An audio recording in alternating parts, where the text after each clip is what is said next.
Second try. Hey everybody, I'm Becca, the founder of Women Play D&D, and I'm here with one of our Discord server mods today, Sarah. We're going to be going over Hi. safety standards for running a TTRPG in the Women Play D&D Discord community. So, Sarah, take it away. Thank you so much, Becca. I appreciate it. So first things first, we always credit our sources. So go ahead and take a minute to peruse this list, and we'll have all of these accessible as a resource that you can take part in after the presentation. A brief overview of the topics that we're going to be covering so that we can ensure pre-game, in-game, and post-game safety. Go ahead and take a look here, pause for more information, and let's get started with safety in gaming. So let's talk about why these tools matter. The point is not to police fun, it is to protect it. The fastest way to lose momentum in a game is for somebody to feel unsafe or unheard. But when we know what it looks like to say yes or not now or stop, we can protect that trust. And trust is what lets people make those creative risks. They can lean into emotions and they can try out big choices without worrying about getting burned. A lot of our players are going to be playing online, and that makes things ambiguous by default. Camera off games can help shy players come out of their shell, but they can also remove facial expressions, body language, and the ability to read the room accurately. Even with the video on, lags and screen fatigue make it hard to read those micro expressions. And then if you're streaming or recording, there's extra performance pressure, and people are less likely to speak up.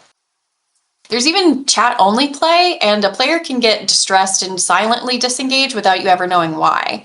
These safety tools give us clear and lightweight ways to surface discomfort before somebody disengages or a scene goes sideways. One very important thing that we want to reinforce and reframe is that these tools should not be viewed as censorship. They enable braver play. When a player knows that there's a brake pedal, they're far more willing to explore horror and drama and romance or morally gray choices. These tools lower that cost of saying no, and they raise the confidence to say, let's go. That paradox, boundaries enabling boldness, is a really good core of a good table safety. Normalization beats novelty. So if tools feel special or awkward, people will hesitate to use them. That's our goal, is to make them boringly routine. A legend is pinned in the chat. There are one-click buttons in virtual tabletops. There's a quick check-in at the top of the session. A lot of these can really enforce a regularity of safety. I recommend a couple of things. So doing a quick review of the legend at the top of every game, modeling the tools early on, so showing your players how they work in the first session, then making it easy, just keeping it simple. Emojis, hand signals, playing cards, the easier the better. If you only remember one line from this presentation, make it this: safety tools keep people at the table, and people keep the game fun. So as Kristen Applebee's once said, when abandoning Helio in the void of heaven to create a brand new god named Yes, we need enthusiastic consent. Consent is the basis of safety in TTRPGs, and you want to establish it early and often. You'll want to make sure that you provide all of your players with these tools at or before your session 0. If you haven't seen or used a consent checklist before, they're typically very easy to implement, and they can help avoid any unnecessary friction. There's a couple of different ones that you can use. They vary from traffic lights to lines and veils, but they help you understand what each player is okay with exploring, what they need to be softened, and what they need avoided at full stop. Send these out before your session 0 so that you can share anonymously a consensus with the table so that your players don't unwittingly trigger each other. The most important thing to remember about these checklists is that they are allowed to change. They are anonymous to all, and that no one is forced to justify their answers. When you use the form we have linked in our resource drive, this is what you'll see on your side as a GM. It's still anonymous, and what you'll use to make your announcement at the session 0. There are different ratings, there are different labels, but the most important thing is that it is anonymous and that you share it with all. We'll use examples of lines and veils. A line is a hard limit, a topic of content that will not appear in the game at all. If something is lined, it's completely excluded from the play, even in the background. Some examples of this would be graphic torture, real-world hate speech, slurs. Essentially, if a line is drawn, that topic does not exist in the fiction that you're creating together. A veil is a topic that can exist in the story, but it has to happen off screen. In other words, the group acknowledges it could occur, but it's not described in detail or role-played directly. So let's use a couple of examples here. Becca, let's say that I'm DMing a game for you. What is a line or a veil that you might have? One of the veils where I would feel uncomfortable and want clarification is torture and violence. And the line would be NPC death and extreme gory violence. That's great. Thank you. Let's say a series of events has led to your party needing to get information from somebody. And I'm a DM, maybe I'm working out of a module that calls for more violence or gory detail than you and the other players have expressed that you'd like. Or maybe I'm really good at describing very gross things in vivid detail, but I know my player's comfort level. I could say, you managed to extract this information after some unpleasant questioning instead of actually describing what happens in detail. Or I could pivot entirely and ask the party for persuasion rolls with advantage. Maybe the person likes the cut of your jib and I can make it easier in that direction. The point is to revisit and adjust how you are DMing for your table's comfort level. Another thing that you want to establish before the game is cat. I have a cat. Her name's Ruth. You have a cat, Becca. Her name's Vince. So you want to get to the stage early so that players know what they're getting into. These are pretty simple, and you can include them in your find a game post. Concept is the first one. That's what the game's about. This one's simple and easy. It's the campaign hook. So a curse has fallen upon the village. The aim is what the goal is for your players. This is what success or failure looks like. This is going to be, can you save the kingdom from falling into avernus? Or can you work together to bring harmony back to Barbie Land? That's the direction that you're going.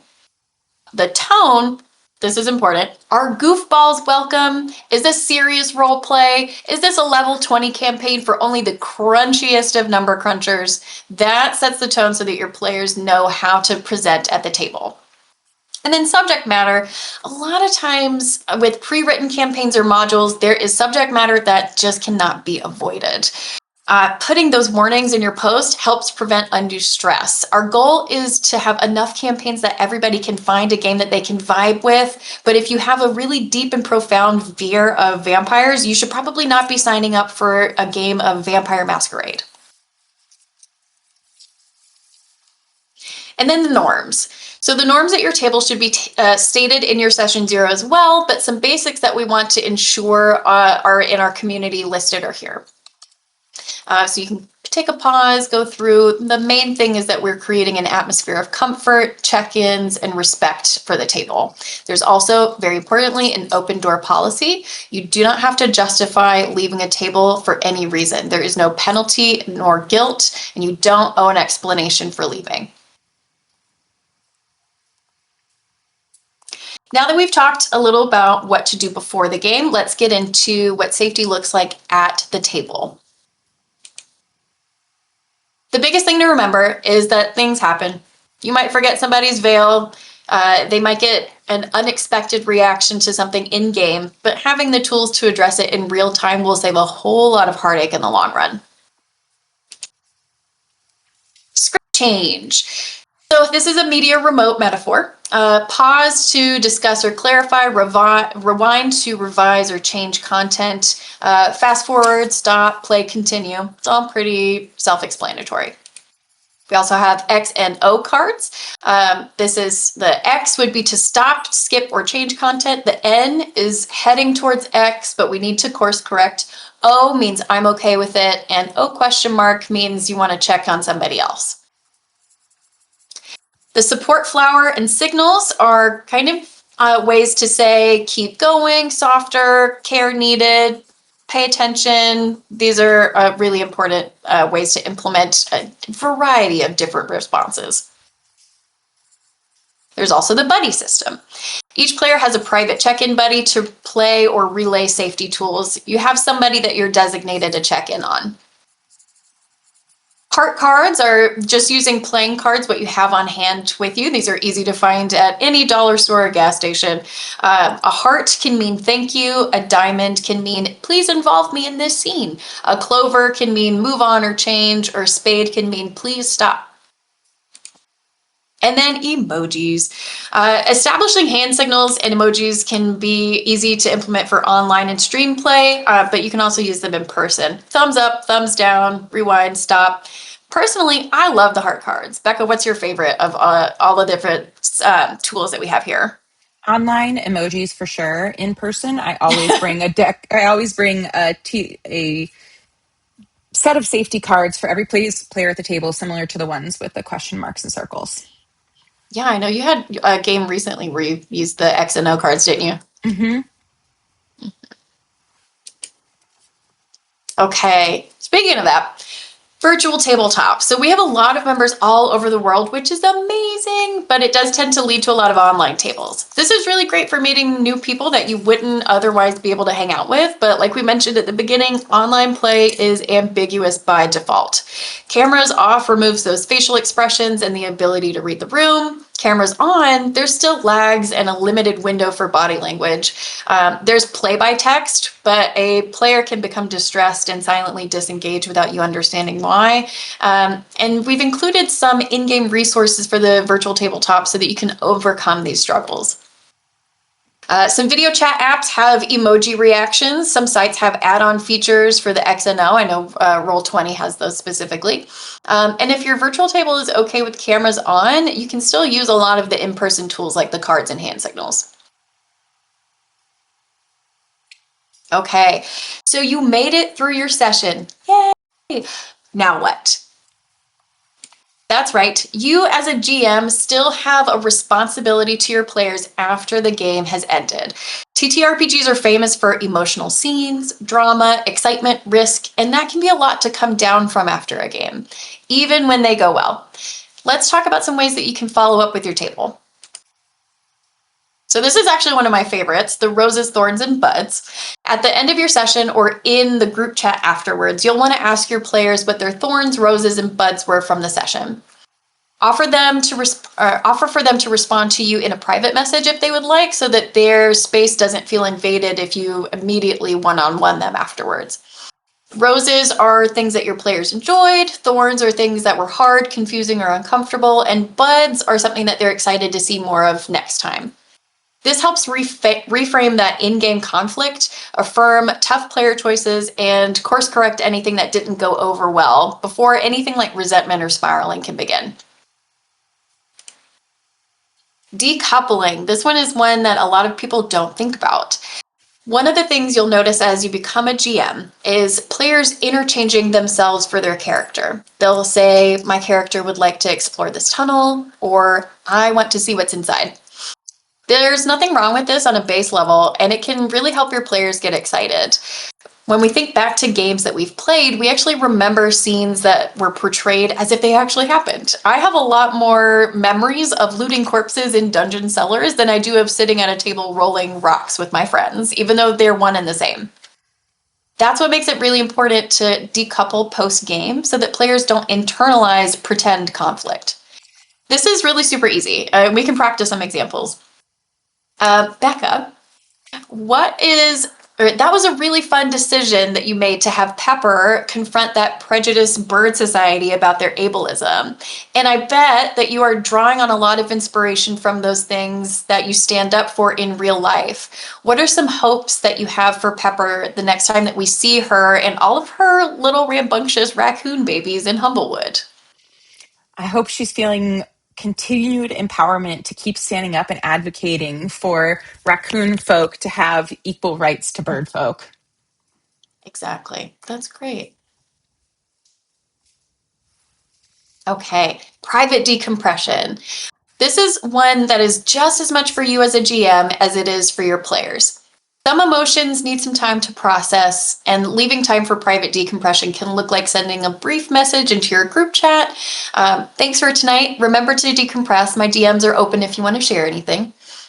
Or you can suggest that they share something they see on a walk. You can ask for the pet tax. You can ask what shows everybody is going to be enjoying later tonight. The main thing is that this leaves space for your players to reach out so that they can choose what they want to share and when to share it after they've processed. And finally, you want to make sure that you remind your players every so often to update their consent checklists as needed. As a GM, you should be revisiting these between sessions or at least periodically so that if a player has an unexpected trigger that they can now name, that you remain cognizant of it. For our virtual GMs, that marks the end of our presentation. You're going to be completing parts 5 and 6 in a quiz format so that you can receive your certification and earn the role of GM in the Women Play D&D server. Thank you guys so much for watching, and we hope you have a lot of fun playing. Thanks for being here. Get out there and start DMing some safe tables.